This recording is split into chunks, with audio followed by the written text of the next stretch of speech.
사실은 제가 이 주제를 선택하게 된 배경, 그리고 제가 관심을 갖게 된 배경을 좀 말씀드리면, 박근혜 정부뿐만 아니라 기존의 참여정부, 이명박 정부 다 통틀어서 보았을 때 우리가 지방자치 발전의 문제는 대체로 중앙과 지방 정부의 이른바 권한과 기능의 정립, 재정립이라고 그럴까요? 특히 이 불균형하게 이렇게 형성되어 있는 중앙과 지방의 어떤 권한 체계를 바꾸고 또 기능 체계를 바꾸는 이런 쪽에 상당 부분 무게중심이 실려 있었던 거 아니냐. 그래서 이른바 우리가 분권이라고 하는 것도 어찌하면 이 중앙이 갖고 있는 많은 권한을 지방에 실질적으로 이양을 하고 또 지방에서 자율적으로 운영할 수 있는 나름대로 하드웨어를 만들어낼 것인가에 주로 초점이 맞춰져 왔다라고 보여집니다. 한때는 그 분권운동이 사실 시민사회운동으로까지 확장이 될 만큼 이 권한을 지방으로 넘겨오는 이른바 제도적 조정이라고 하는 게 상당한 화두였습니다. 그런데 문제는 실질적으로 그 권한이 이 지방자치단체로 이양이 된다고 하더라도 그냥 일반 주민들 입장에서 볼 때는 내 생활이 뭐가 달라지느냐. 그러니까 이른바 그 분권을 통해서 바뀌어가는 자치에 대한 주민들의 효능감이죠. 만족감.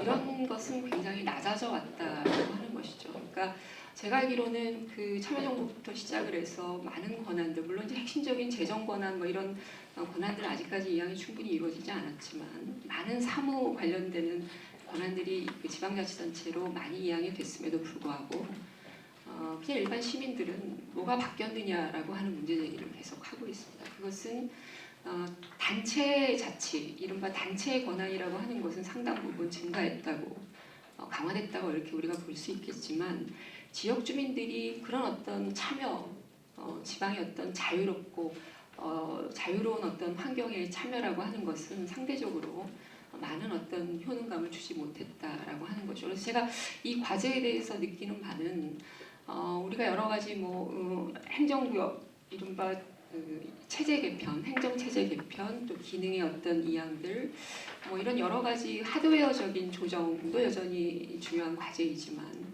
그거와 더불어서 그런 것들의 효능감을 좀 주민들이 직접 체감토록 하는 방법이 뭘까? 그것에 대한 한 고민의 축을 갖고 있는 게 제가 이제 지정 토론하게 될 이른바 주민자치회의 도입이 아닌가. 그러니까 지방자치단체로 많은 권한들이 넘어왔을 때 그것을 통제하고 견제하고 또 같이 책임을 질 수 있는 그런 단위의 어떤 주민들의 조직화. 아까 우리 그 신대평 위원장께서 말씀해 주신 것처럼 이 지역의 자율성과 창의성이 살아날 수 있는 그런 핵심적 단위로서의 주민자치회의 의미를 우리가 어떻게 잘 살려볼 것이냐. 이거는 역대 정부에서 사실은 충분하게 논의되거나 발전되지 못한 것이다 볼 수 있겠습니다. 그래서 저는 박근혜 정부에서 이런 어떤 분권, 권한을 나눠주는 그런 것도 굉장히 효과 있게 진행돼야 된다고 보지만 이런 주민들의 분권과 자치에 대한 체감도를 높이기 위한 주민자치회의 어떤 적극적인 추진이라고 하는 것은 저는 상당히 잘된 부분이다. 그리고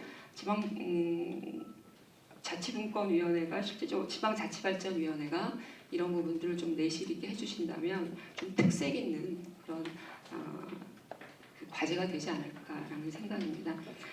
제가 말씀드리고 싶은 것은 이 주민자치회라는 것은 그 지방행정체제 개편에 관한 특별법에 읍면동 주민자치회 구성에 관한 규정에 따라서 이제 실시하게 되고요.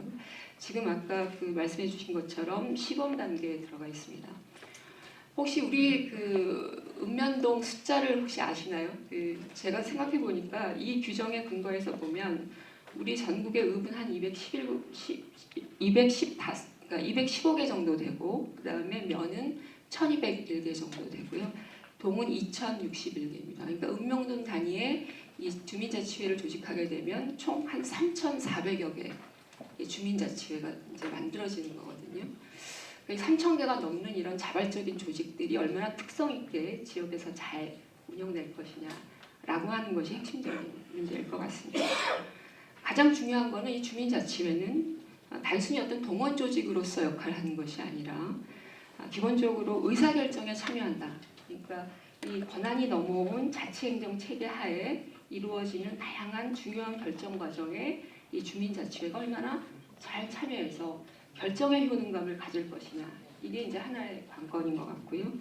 또 하나는 직접적으로 어떤 서비스가 전달이 될 때 그 서비스에 대한 이른바 성과에 대한 모니터링이 이루어져야 된다. 이 주민자치회를 통해서. 그러니까 결정과 성과 결과에 대한 연대 책임 체계를 동시에 가질 수 있는 주민자치회를 우리가 어떻게 잘 만들어낼 거냐. 그래서 그 효능감을 어떻게 높일 것이냐. 이게 제가 볼 때는 관건인 것 같습니다. 그러나 이제 우리가 법률상 보거나 지금 시범 실시되고 있는 그런 주민자치회에 대한 내용들을 보면 실제로 어떻게 권한을 강화해서 참여를 진정시키고 또 그 성과에 대한 책임 체계를 어떻게 확보할 거냐, 이런 쪽으로 아직까지는 충분하게 구성을 하고 있지 못한 것 같습니다. 그래서 이런 어떤 자치권의 강화, 그러니까 참여의 의사결정권의 강화와 더불어서 환류를 함께하면서 책임을 질 수 있는 그런 책임력의 확보, 이 두 가지의 목표를 위해서 검토해야 될 문제를 제가 몇 가지 좀 제시를 하려고 합니다. 기본적으로는 운영과 구성에 대한 내용이 명확치 않거든요. 법률에는 지금 이걸 어떻게 운영하고 구성할 건지, 물론 논란이 있습니다. 그거를 법에 정해서 또는 획일적으로 구성의 방식과 절차와 내용을 결정하는 것이 오히려 주민자치의 정신에 위배되는 거 아니냐. 좀 더 지역의 특성에 맞게끔 자율적으로 구성될 수 있는 자율성을 부여하자. 뭐 이렇게도 얘기가 될 수 있을지 모르지만, 우리가 기존의 소위 말하는 여러 가지 주민의 자발적 조직들이 있어요. 그 조직과 이 주민자치회가 어떻게 잘 결합할 건가에 대한 최소한의 가이드라인을 좀 만들어내는 것이 필요하고요. 그런 조직과 이 주민자치회, 이른바 권한적 차이, 또 기능의 어떤 차이, 이런 것들을 좀 더 명확하게 해줄 필요가 있다라는 겁니다. 근데 이런 것들에 대한 나름대로 사회적 동의와 또 지방자치발전위원회 차원에서의 어떤 가이드라인, 이런 것들을 좀 줄 필요가 있다라고 하는 것이죠. 그래서 이 주민자치회가 가질 수 있는 기존의 자발적인 주민조직들의 좀 더 위에 있을 수 있는 권한의 우선순위를 좀 명확히 부여하는 것이 필요하겠다라는 그런 생각이 좀 필요하고요. 그러다 보니까 이 기존의 주민자치위원회라든지 주민자치센터와 또 어떻게 관계 맺기를 할 거냐. 물론 지금 아까도 말씀해 주신 것처럼 이 주민자치위원회를 가능한 모델은 한 3가지 정도 모델을 얘기하고 있어요.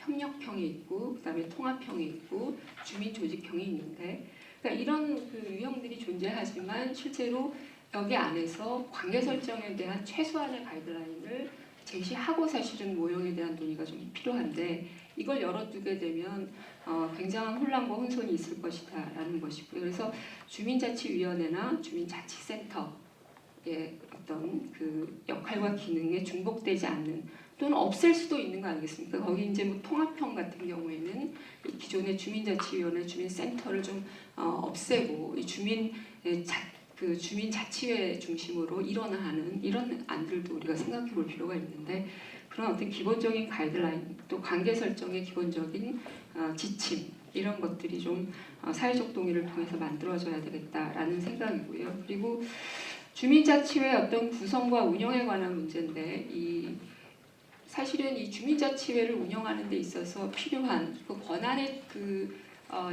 범위와 또 특성만큼 사실은 재정적인 재원의 어떤 확보라고 하는 것이 굉장히 중요할 것 같습니다. 그러니까 이 자체 재원을 어떻게 확보할 수 있을 것이냐, 이른바 지금 뭐 많은 것들이 논의가 되고 있는데, 심지어는 자체 수익 사업을 해서 그 재원을 확보해서 좀 더 권한을 확보해가는 이런 모델도 얘기를 하고 있는데, 과연 재원은 어떻게 할 거냐. 또 이 주민자치회가 권한이 많아지고 기능이 많아지면 실제로 이 전문성을 담보해야 되기 때문에 이 자체적으로 충당할 수 있는 이상의 어떤 그 전문성을 필요로 하는 재원을 필요로 하게 되는데, 이건 중앙정부에서 소위 말하는 지원을 받아낼 것이냐 아니냐라고 하는 것이죠. 중앙정부에서 이 부분에 대해서 할 수 있는 어떤 지원의 범위, 이런 것들이 좀 논의가 될 필요가 있고요. 제가 볼 때는 제일 중요한 거는 주민자치회 위원은 어떻게 선출할 거냐. 이거 굉장히 논란의 여지가 많이 있을 것 같습니다. 뭐 임명을 할 거냐 아니면 선거를 할 거냐. 이 선출을 하게 되면 일반 공직선거법과 어떻게 또 이것이 관계를 할 것인가의 문제인데, 실제로는 임명의 방식은 상당한 논란을 불러일으킬 수 있다는 겁니다. 그러니까 단체장이라든지 이 단체장과 어느 정도의 견제적 기능을 해야 되는데 이 단체장의 임명 방식이라든지 이런 것들을 따르게 되면 실제로 논란의 여지가 있고 선출을 하되 일반 선거와는 다른 어떤 구도에서 할 수 있는 가능성이 있을 것인가 그걸 좀 논의를 해야 될 필요가 있고요. 그래서 이 부분을 좀 민주적인 어떤 그 주민의 효능감을 높이기 위한 방식에 대한 선출 방식의 고민이 좀 필요하다라는 것이고 저는 좀 한 가지 의문인 것이 이게 지금 관련되는 특별법에는 명확치는 않은데 읍면동 단위의 그 주민자치회를 설치한다 이렇게 돼 있거든요. 그럼 읍면동 단위의 그 한 개의 주민 자치회를 설치할 것인가 아닌가 그 이상을 허용할 것인가에 대한 논란의 여지가 좀 있는 것 같습니다. 그러니까 우리가 아파트 대단지들이 많이 있는데 아파트 대단지들 특히 이제 수도권 같은 경우에는 이른바 무슨 아파트 대단지들이 기본적으로 동 하나에 흡수될 가능성이 있거든요. 이건 굉장히 이질적인 그런 주거 환경 하에서 하나의 동단위에서 주민자치회가 만들어지는 건데 이런 충돌을 어떻게 할 것이냐. 그래서 제가 볼 때는 1읍면동 1주민자치회보다는 그 어떤 근린자치의 성격을 좀 더 우리가 좀 고민을 한다면 그 내부의 어떤 그 2개 이상 설치할 수 있는 어떤 기준이라고 하는 것들을 좀 마련해서 오히려 근린자치와 생활주거지의 어떤 특성을 좀 많이 부합시키도록 하는 이런 노력의 어떤 근원이 필요한 거 아니냐. 그래서 그 단위수의 어떤 문제를 좀 더 면밀하게 검토를 해서 실제로 그 근린자치의 정신을 좀 더 확보해보는 그런 방법에 대해서 좀 논의를 할 필요가 있다. 제가 거칠게 좀 말씀드렸는데요. 크게 보면 3가지 쟁점이 있는 것 같습니다. 주민자치회 기존의 주민자치센터나 주민자치위원회와 충돌되지 않는 권한과 기능의 범위의 설정 문제가 하나 있는 것 같고요. 그리고 자치의 권한을 좀 더 강화시키는 목적으로 주민자치회가 움직이려면 재원의 확보라고 하는 것의 어떤 자발성, 자율성을 어디까지 인정할 것인가. 그리고 그것의 전문성을 강화시키는 지원 체계로서 중앙정부가 지원해야 될 재원과 예산의 범위를 어떻게 설정할 것인가.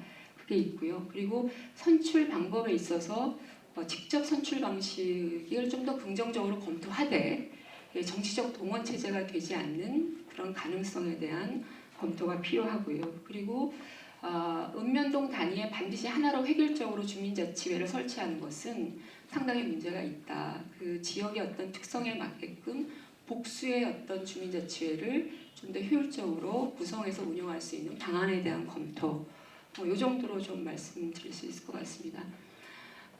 지금 시군구 통합이 아마 이 문제의 쟁점이기 때문에 시군구 통합이 되는 이 상황에서 자치의 훼손에 대한 염려가 사실은 주민자치회의 활성화에 좀 반영이 된 거 아니냐. 그렇다면 실제로는 이제 주민자치회를 통해서 서비스라든지 또는 주민의 어떤 중요한 참여 기제라든지 또 때에 따라서는 단체장의 어떤 전횡 이런 것들을 좀 견제할 수 있는 그런 막강한 기구로서 이 주민자치회가 나아갈 때 사실은 새로운 의미가 있는 것이지 이게 그냥 형식적 조직기구 설치에 근거한다면 의미는 없을 것이다. 그래서 좀 더 권한과 기능의 측면에서 전폭적으로 고민을 해보는 그런 방안으로 갔으면 좋겠다 이런 생각입니다. 이상입니다.